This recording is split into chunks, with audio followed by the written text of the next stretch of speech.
ते मुलांमधलं डिप्रेशन हे मोठ्या माणसांच्या डिप्रेशनपेक्षा त्याचं प्रेझेंटेशन वेगळं असते. मुलं चिडखोर होणं, बंडखोर होणं किंवा एकलकोंडे होणं, तुटून जाणं, पालकांना जवळ अजिबात येऊ न देणं, पालकांशी संवाद तोडणं, पालकांचं न ऐकणं आणि रागीटपणा किंवा बंडखोर प्रवृत्ती. जसं मोठ्या माणसांमध्ये निराशा, उदासीनता, भूक कमी होणं असं असू शकतात लक्षणं, म्हणजे कॉमन लक्षणं. मुलांमध्ये वेगळे असतात. काही मुलांची भूक कमी होते, काही मुलं अति खात सुटतात.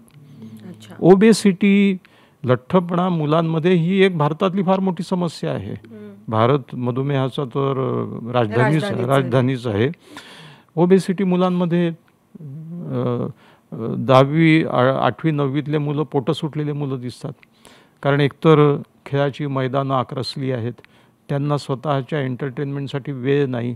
सकाळी 7ला अर्धवट झोप झालेला मुलगा उठतो, तो शाळेमध्ये जातो, मग कोचिंग क्लासेसमध्ये जातो, मग स्वतःचा अभ्यास जो काही असेल तो पूर्ण करतो. मी मुलाला विचारलं की अरे तू मग तुझ्या एंटरटेनमेंटसाठी, मनोरंजनासाठी काय थोडा वेळ TV पाहायला देते म्हणे आई, अर्धा पाऊण तास काहीतरी. आणि रात्री झोपावं लागतं त्याला 10 वाजता. त्याच्या अनावरच होते झोप. जेवतो, झोपतो, पुन्हा सकाळी चरकात पेल्या जातो.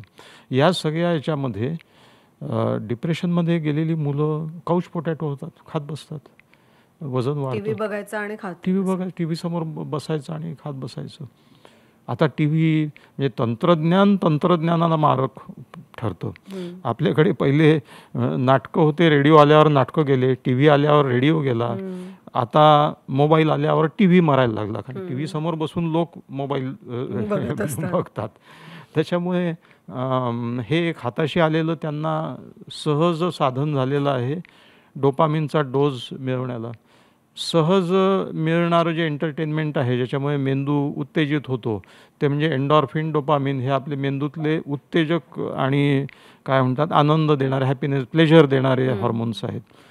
ते रील्स बघायच्या, 1 मिनिटाची 1.5 मिनिटाची रील, ते फालतू विनोद आणि ते काहीतरी, मग कशाचे रील्स बनवतात लोक, कसेही बघत राहतात. तर हे सगळे करत करत मुलांचं अतीव वजन वाढायला लागतं. म्हणजे डिप्रेशनची लक्षणं मुलांमध्ये वेगळी असतात आणि ती मोठ्यांपेक्षा, आणि पालकांनी ते ओळखलं पाहिजे.